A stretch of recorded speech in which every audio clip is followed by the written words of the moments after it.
So good day, friends. This is Dr. Bob Hamilton, and you have tuned in today to the Hamilton Review, where kids and culture collide. Thank you, every one of you, for making us part of your day. This is, I realize that your time is precious, and this is a good day because the individual I have coming on to speak today with me, I have a conversation with, is a very interesting individual. We have a great program ahead. But before we get into this, I want to say that if you like what you hear, pass it on to friends. I'm trying to build an audience because the people who come on are great people and they need to be heard. So thank you for passing on this show to your friends and family. Okay, with that being said, it's a pleasure to welcome to the Hamilton Review a distinguished professor of liberal arts and science. He harkens from Iowa State Cyclones. He's a Cyclone. We're going to find out how much of a cyclone he is in a second or two here. His name is Craig A. Anderson. Dr. Anderson, it's such a pleasure to welcome you to the Hamilton Review. Thank you, Dr. Hamilton. It's my pleasure to be here.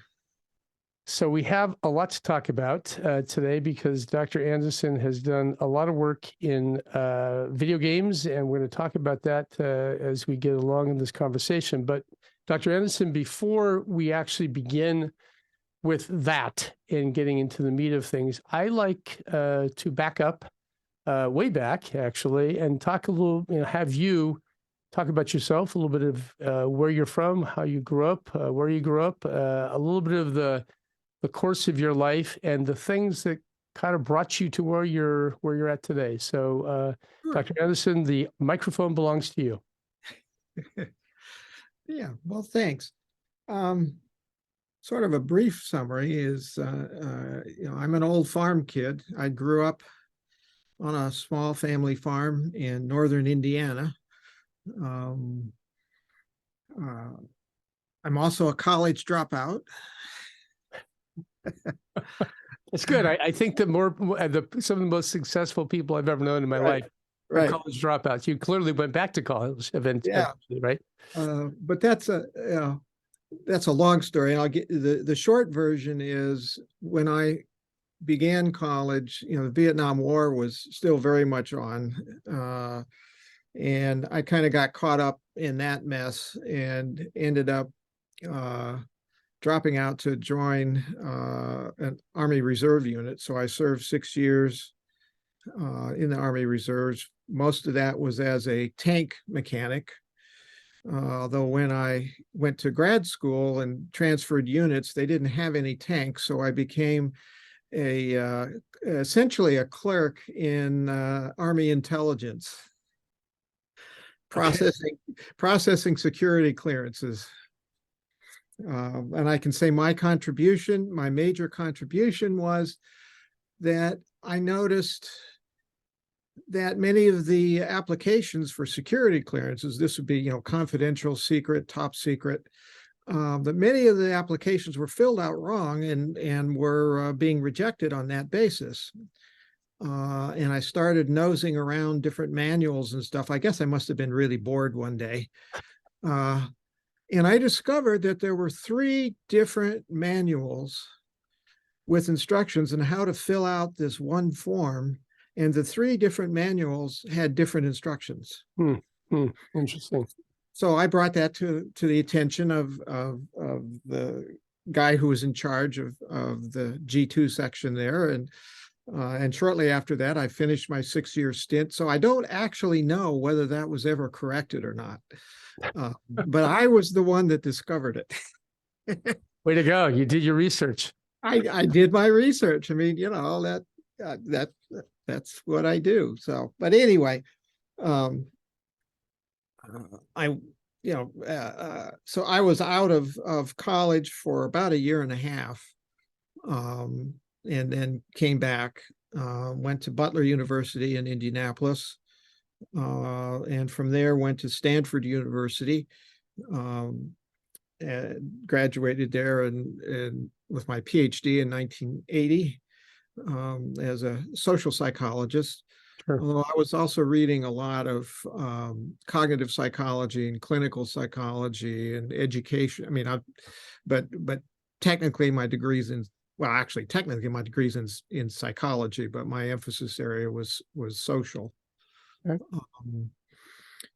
From there, I got, I worked at Rice University for a number of years as an assistant and then later as an associate professor.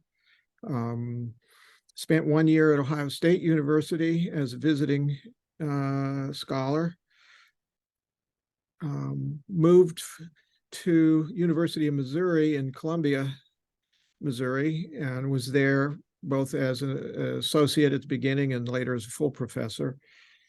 And then moved to Iowa State University to become chair of the psychology department.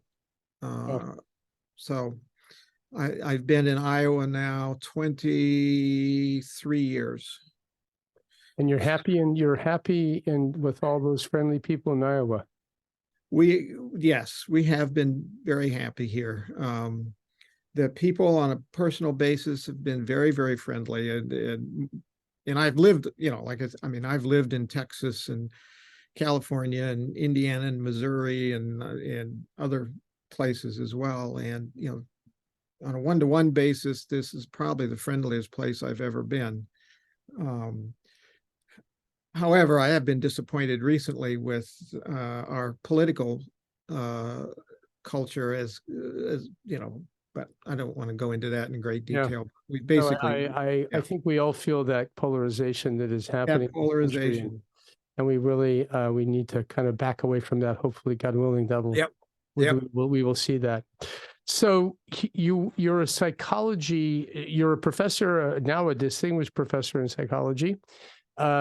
And you ended up over time. You obviously have the topic we're going to talk about today is the media and media violence in particular in kids. But you, I'm sure that you didn't jump immediately to media violence per se. You probably began to notice that there were changes happening, and certainly in terms of psychology, in today's world post-pandemic now, we're seeing the effect of maybe the media on kids powerfully in terms of the levels of anxiety and all sorts of other maladies, psychological maladies, and even, suicide ideation and that kind of stuff as a result of that. I think we've had kind of this abundance of media.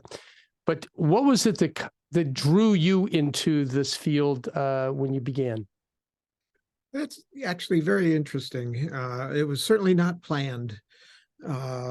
My early research was on how people make decisions, make judgments, what kind of errors and biases creep into the whole decision-making process, from what's called a social cognition perspective, which was very hot at that time.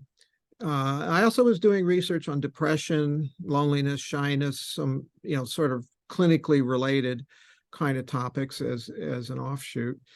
But I had always been interested in aggression aggression and violence.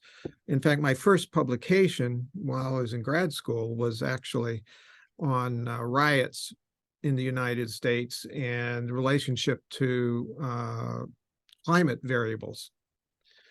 But anyway, over the course of years with different students and so on, we started developing what we now call the general aggression model.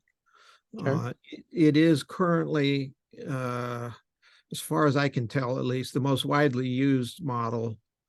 And I say that because that's the model that appears in textbooks, not written by me. Textbooks written by other people.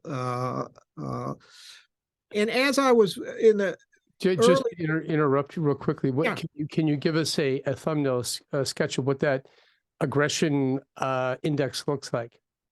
The general aggression model basically borrows heavily from a lot of previous work. So Albert Bandura's work on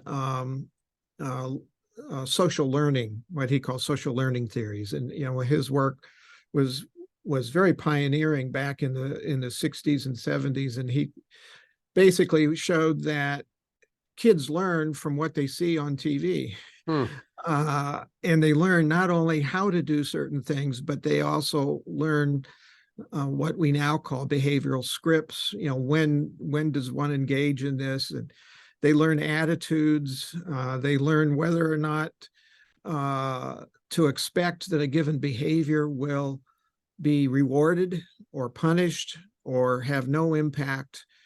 And so he was really one of the first. So we basically integrated a lot of Al Bandura's work, which I actually had a class from him in grad school and kept in touch with him for many, many years. But we also integrated other sort of related theories from developmental psychology, from social psychology, from personality psychology, into a model that was designed, you know, a lot of these different areas didn't talk to each other a whole lot. Yeah.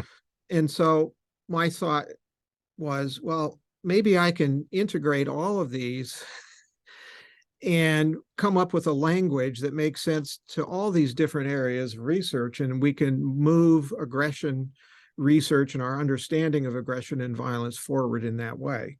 And that has happened, not quite to the extent as much as I would have hoped, but it's been very, very successful. And so we look at cognitive variables, thought processes. The model includes biological aspects. So, for example, in the video game domain, one of the things we've found is that when kids play a violent game, this is an experimental study where kids are randomly assigned to either play, say, a violent game or a non-violent game, that increases the level of cortisol, which is a stress hormone, more so when they play the violent game than when kids play a non-violent game. And so we include some of this biological stuff. We even have an fMRI study looking at brain waves and showing differences in brain function as a function of getting prepared to commit a violent act in a video game or doing other aspects within, you know, nonviolent aspects. So we include biological stuff, what we think of as cognitive or thought process kind of stuff, emotional regulation and emotional feelings and so on, all into this one model. Yeah. Well, as we were, I say we, initially it was some, you know, my graduate students and I over the years, many of whom, of course, went on to have PhDs and are, you know, doing their own research these days. It became apparent to me that one of the research literatures I didn't know very well, but if I was going to call this a general aggression model, I needed to know, and that was the media effects literature, the media violence effects. So one of the graduate students on whose committee I served, I was not his advisor. This is Dr. Brad Bushman. But he was doing research on media violence effects, and that kind of got me interested in, okay, you know, if I'm going to call this a general aggression model, I have to see whether or not this model is contradicted by or supported by research on media effects. Yeah. And that's really how I kind of, you know, edged into that without necessarily intending to do so. Yeah. So initially you were, obviously video games have not been around forever. And this was prior to you were looking more at movies and television and other modalities, I guess, at that point. And particularly TV, I'm sure, and movies. And so these were initially where you begin to see a correlation between violent behavior and what the consumption, I guess, the consumption of kids watching different things that's where it began. Right. That's where it began. And at the same time, video games were just coming out or becoming, you know, affordable. And I found them fascinating. And so I actually killed my first Klingon in a Star Trek game on the Stanford University mainframe computer. Way back when you were killing Way back, Klingon. right? So this would have been about 1979, something like Wow. that. Amazing. And Amazing. so, yeah, so I enjoyed video games, not just the Star Trek one, but some of the others, and so I was kind of interested in that. Sure. There are Absolutely. two other sort of key things that got that increased my interest in the video game literature. One was when I was a young assistant professor at Rice University. One of my undergraduate research assistants decided that she wanted to do an honors project, um, and she didn't really quite know what she wanted to do. Yeah. And we got to talking, and I suggested, well, why don't we run a video game study? And she said, yeah, that would be kind of fun. So we ran a simple video game study and took some measures of affect, so anger and hostility, and I forget what all was measured in there. And we found that those, and these are college students, we found an effect of, playing a violent game increased some feelings of, sort of aggression related feelings relative to those who played a nonviolent game. And of course, at that time, the violent game we used had no blood, no gore. There was no screaming. There was no killing of human characters. There was none of that. Sure. Yeah. Nonetheless, we found an effect. Okay. Spin forward about another half dozen years or so. I'm at University of Missouri, and I have a graduate student. We'd been doing research on aggression, but on things like pain and aggression, and several other kinds of things that you could experimentally manipulate in the lab. And when it came time to do her dissertation, we got to talking, and of course the whole video game experience was exploding nationwide at that point. And so she decided she wanted to do some research on video game violence. Yep. And that eventually turned into what is probably the most cited video game study ever done. I happen to think it's oversighted because, in the sense that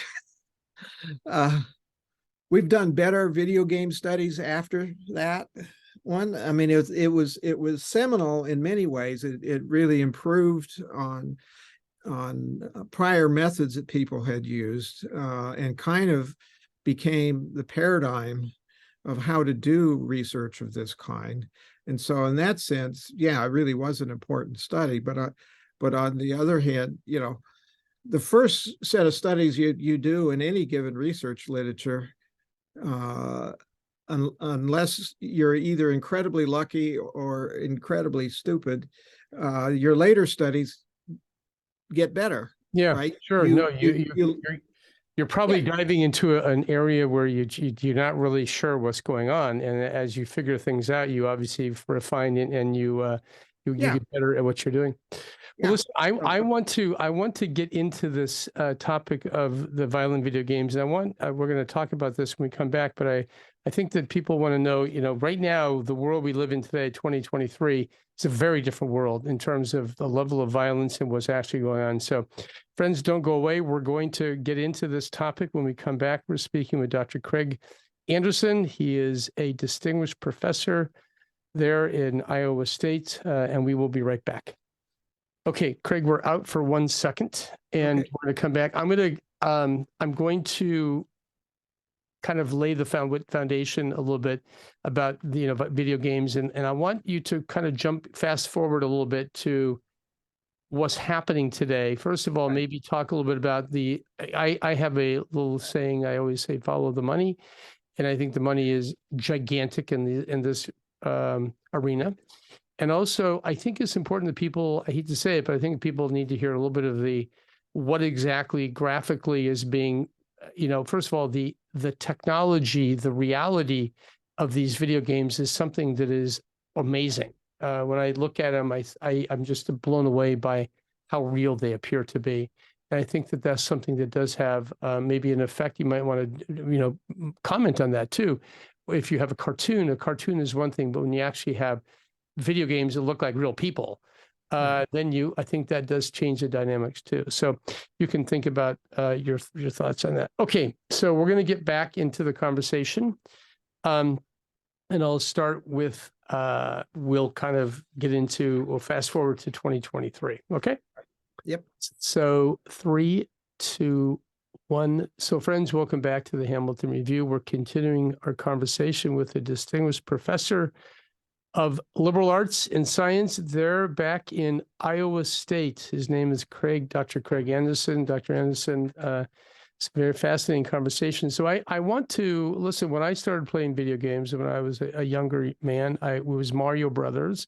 I think it was called Pong, and or Ping or Pong. What was it called? Pong was one of the first games. Yeah, Pong. Yeah, that was it. Yeah, before the Mario Brothers. Before Mario Brothers, that's exactly right. And then Mario Brothers, of course, brought that delight. Mario is still very, very popular, by the way. You know that. So let's fast forward a little bit, because I think that the level of violence that now we see in these video games is something that you probably could have never imagined when you began this research. And so I'll let that kind of, you can take it from there. So microphone is yours again. Okay. Well, I've always thought for quite some time that computers, like many other tools, are wonderful in many ways, and computer technology and all that, but they're like many tools, there are downsides as well. And you need to understand, if you're going to be a good consumer or a good parent or whatever, you need to understand both the benefits and the potential harms. Modern video games, as the video game technology and computer technology has gotten better, the characters are very, very lifelike. And of course, that continues to improve every year. So that, before too long, I would guess that you won't be able to tell the difference between a real character who's been filmed or videotaped or videoed in one way or another, right, versus a totally manufactured by computer character. And that's important for a couple of reasons. I'll hold off on one and get to the other. The content also has gotten much more graphically violent. So you can shoot, you can knife, you can take a piano wire and kill someone by, cutting their throat with piano wire. You have flamethrowers, and all of this can be very, very graphic, with blood and screams and all of that. Oftentimes it's presented in a humorous way. Typically, the games that get rated as being appropriate for children don't really have a lot of the slashing of throats. And most of them do not.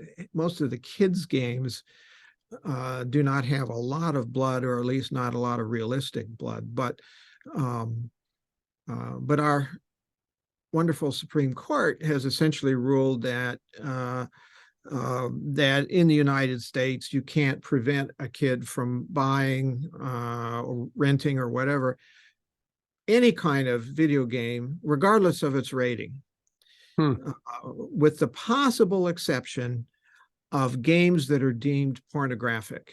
Okay. For some reason, it's still okay to say, oh, no, the First Amendment doesn't apply to pornography, but if it just involves killing and ripping people apart, that's okay. No problem. Okay. Yeah.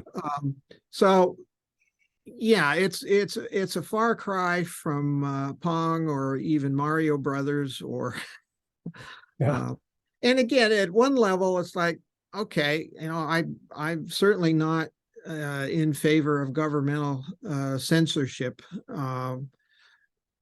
in most cases. But for children, there needs to be a level of protection for children and adolescents. And if the government's not going to do it, and again, I can certainly sympathize with First Amendment arguments on that point. There needs to be other ways. And of course, the one I've always favored most is education. We need to educate parents. Yeah. And other caregivers so that they can control their child's media diet. So Well, I'm curious. I mean, okay, so these games are violent. They're obviously they're killing each other. They're bludgeoning each other. And what you hear these stories about these massacres that happen in schools and different things, and a lot of times these are kids who are they're holed up in their house. They're in a basement with no light, and they're spending hours and hours doing these games. Is that a fair characterization? Do you think that these video games are actually part of that violence, that they see it and they almost kind of feel like they need to act this out, or what is the effect of this digestion of violence on video games in the way people live, way kids live? It's the answer is sort of a yes and no thing. In terms of extreme violence, like mass shootings, or I testified in a case a number of years ago that involved a gamer killing elderly neighbors with a sword. Wow. And so so at one level,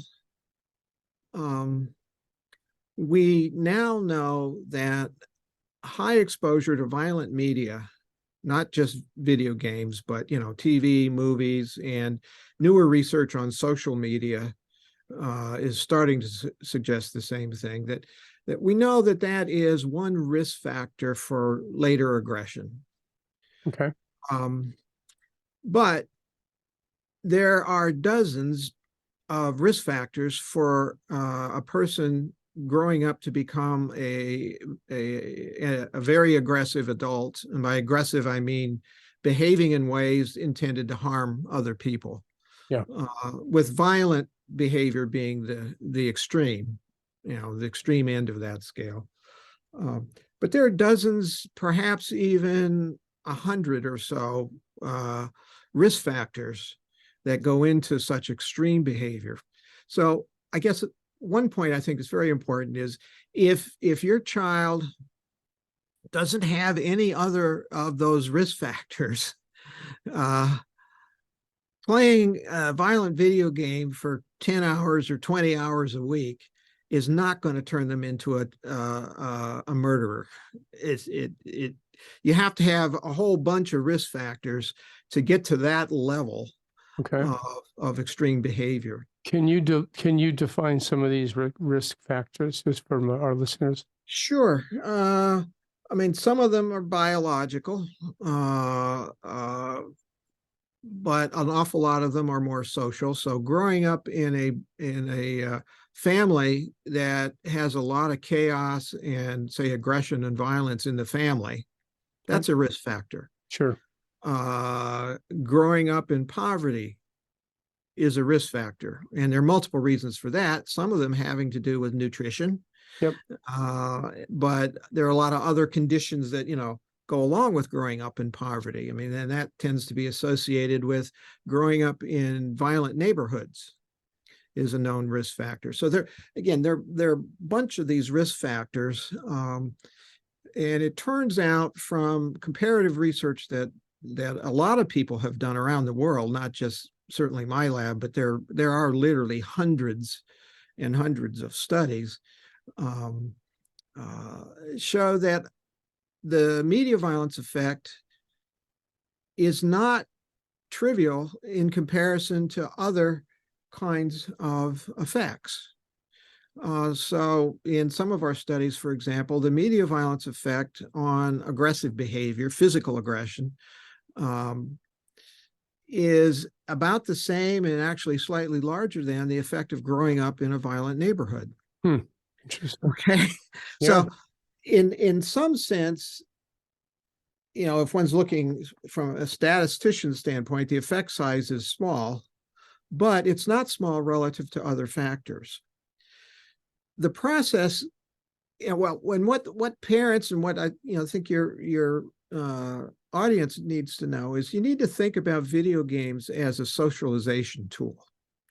It's a very effective one, in fact. Yeah. And the same thing's true of television, movies and other things. These are very powerful socialization tools. And for many children and adolescents, they spend more hours on electronic socialization than they do in face-to-face socialization. Yes, this is one of the that was one of the big challenges of the pandemic, is that no one was socializing face to face. Right. So when you think of it that way, then you have to think about, well, what are the messages, what are the values that are being taught to children and adolescents from violent entertainment media? Okay. All right.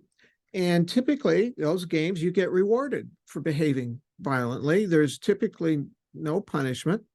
In one of the most popular video game series of all time, you play the role of a criminal, and you get points for killing other criminals, for killing police, and so on. As you may know, in a lot of video games, especially competitive ones, where you have other people, say, shooting at you, you lose health points. Okay. And at some point, if your health points get too low, you essentially die and you lose the game. And in most of these games, there are different ways of regaining health points. So in some of the early ones, and for example, there would be different places within the video game where you could have your character walk over what looks like a first aid kit. Okay. And that would increase your health points. Well, in this one game series I'm referring to, the way you get health points is you hire a prostitute, you have sex with a prostitute, and that improves your health. Okay. To make matters worse, of course, when you have sex with a prostitute, you have to pay for it.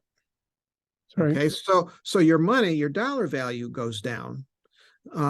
But if you, after having sex with a prostitute, if you then kill the prostitute, you get your money back. Wow. Okay. So again, as a parent, you have to ask yourself, what kind of values, and are these the kind of values that we believe in and that we want our children and adolescents to grow up with? No, there's no question. I don't think people are really fully aware of the exposure that they're having to really a very dark side of life. Right. Wow. So, what I always advise parent groups when I talk to them is, you have to either play the game yourself before you buy it or allow your child to play it, or you have to look at, like, now, of course, there's videos of people playing video games, right? So you can get a sample of what the video game is demonstrating, and you have to ask yourself, is this congruent with our family values? Or with good socialization. One argument you frequently will see in especially from gamers, but you see it in general, is, oh, I can tell the difference between fantasy and reality, therefore games don't affect me. It's not true. It's not true.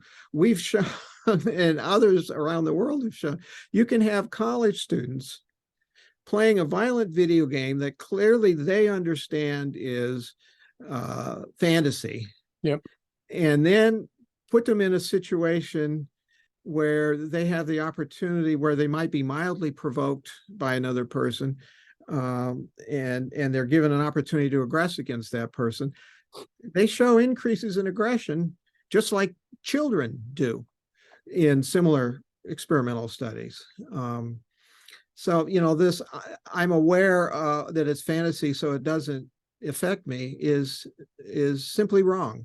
It would be nice if that were true, Yeah, But I mean, I guess that, the other thing too is do you even if it isn't, they know it's not true, but you really want them to be, bathing their mind in this kind of stuff, which is very dark and very, not life-giving, I guess I would say, yeah, when you're doing these kind of things.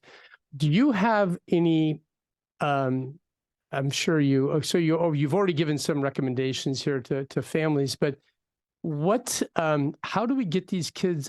I have kids in my practice who spend hours a day, even during the week, during the school week, and yep. then multiple hours on the weekend playing these video games. Do you have any recommendations or any thoughts for these families? How do you break that cycle? Yeah, of course, it depends on the age of the kids, right? Yep. So you have to treat 14-year-olds differently than you treat, say, 7-year-old, simply because of the cognitive and emotional differences that come about. But what I've typically advised parents to do is, if well, first of all, almost everybody I know in the field says you got to get all media products out of private space and into public space, meaning you shouldn't have games, cell phones, TVs, whatnot, for example, in a child's bedroom. It should be in public space that is easily monitored. Yep. No, Uh, I completely concur with that yeah. recommendation. I even tell definitely people who get televisions in their children's room, but I say, don't do that. Take it out. Oh, So yeah. good. Yeah. Okay. That's bad for them in so many ways, Yeah. um, including ADD, ADHD, attention kind of problems. Um, to if you have a child that's already in some sense addicted or at least very much in love with violent games, if they're old enough, you should explain to them why you want to reduce their exposure to such games. And then possibly one thing you can do is offer essentially to purchase. There are a lot of non-violent video games out there that are pretty good. Yeah. They don't get the advertising dollar that the violent ones get, but still there's a lot of stuff that some of which are designed to be primarily to be educational, and some of which are not necessarily educational games, but still involve a lot of fun. So for example, you can play what's one of the popular ones, Madden, NFL, football thing has Yeah. been very popular for a long time. Yep. That's probably not, there's physical aggression, but it's all within the rules of the game. Yep. And in fact, if you do something that is illegal, according to the rules of the game, you get punished. And so, there are a lot of games like that. On the other hand, there are football games that, electronic football games where the player is allowed to do all kinds of and in fact encouraged to do illegal things like picking up an opponent and slamming them to the ground head first so that you break their neck. Yeah. Okay. Okay. And, Yeah. and we've actually done experiments on these games and showed that when you have this extra level of unnecessary, inappropriate, rule-breaking violence, that increases aggressive thinking, it increases aggressive feelings, and it increases aggressive behavior relative to playing something like Madden NFL. Right. Okay. Yep. So there are things, you can substitute better games. And again, as the kids get older, by the time they're probably 8, 9, I'm not sure. You may know better than I do exactly what that age is, but where you can explain to them why, these kind of games we've learned are actually harmful to you in the long run. And here's why, because they're promoting these values that aren't our family values. But here's some, so if we're going to substitute a new game that doesn't violate our family values for one that does. Yep. And we'll do that. One could do that if a child has or adolescent has, say 3 or 4 favorite violent games. Okay, replace them. Replace them. That's right. And I think that I also consider time in front of a screen to be somewhat wasted time, because I hate to see kids hours and hours on a Saturday. Certainly you, Dr. Anderson, growing up on the family farm, would your mother and father allow Oh, you to kind of no, slip away and spend 3 or 4 hours on a screen while no, the world was going on? No, no, of course no, not. And no. and Well, and and one of the additional problems with all that screen time is, and there's growing evidence of this, is that the amount of electronic screen time seems to be a predictor of later attention problems. indeed, that is absolutely true. And so I think that this, blossoming of ADHD and other issues is really, to a degree, a function of that. It's hard to tease that out sometimes, but Right, right. certainly. But I can tell you the world we live in today is very, very different than the world, say, I grew up in terms of, my parents would hardly let me watch TV for any length of time. It would be very selective moments when we got to watch TV. So it's a very different world. And to parents who are out there trying to navigate it, this is hard. So Yeah, anyway, it well, is. you listen, I do think that your elucidation of some of this violent video games, which I think, in my opinion, they're very deleterious to kids, and they're who they are, how they approach life. I don't think there's very little redeeming value here. I also have to, and I'll let you kind of answer this as we finish up here. I would say follow the money. The money in these games is becoming insane. Yes. Oh, yes. Recent release of one of the more violent games within the first day made something like 4 times more dollars than the top movies make in their first week, the blockbuster movies. They make a Wow. lot more. It's like 3 to 4 times as much. Yeah. Uh, and that's just, like in a day or two of sales. So Yeah, yeah, no, it was shocking when I realized that these games are now eclipsing major movie theaters, debuts, and it's kind of, you kind of go, how did that happen? It's really insane. All right, well, listen, Dr. Anderson, thank you for your precious time. I really appreciate it. It's been a pleasure having you. How can people find you if they want to talk with you or email you? uh, oh, that's a good question. I mean, I can give you my email address, although I have to say I'm so overwhelmed with email. I frequently take months to get back. It's I'll tell you what, friends, if you want to get a hold of Dr. Anderson, you you can can go do to my you website. can do what I did. I went to his website and also go to Iowa State. They have a phone number there for him. You can call and leave a note with the secretary. He does call you back eventually. Took us a while to get you Yeah, to. yeah. All right. Well, the website really is a good place for parents to start, because there's a lot of information there about what the research shows and what it doesn't do. And what So, is the name of your that's website? www.craiganderson.org. Okay, there we go. Craig A. Anderson, or just Craig Anderson? Just Craig Anderson. Okay, CRAIGANDERSON. All right, .org. Listen, friends, you have been listening today to the Hamilton Review. We've had a great conversation with a distinguished professor back there in Iowa State, Dr. Craig Anderson. Dr. Anderson, again, thank you for being part of the Hamilton Review. It's been a pleasure. It's been a pleasure talking with you. And friends, and I really do appreciate people who are trying to get out factual information, because there's so much incorrect information, especially about video games on yes, the web. amen to that. So, friends, thank you again for listening. And until next time, be well, be safe, and we'll look forward to meeting up later. Bye-bye.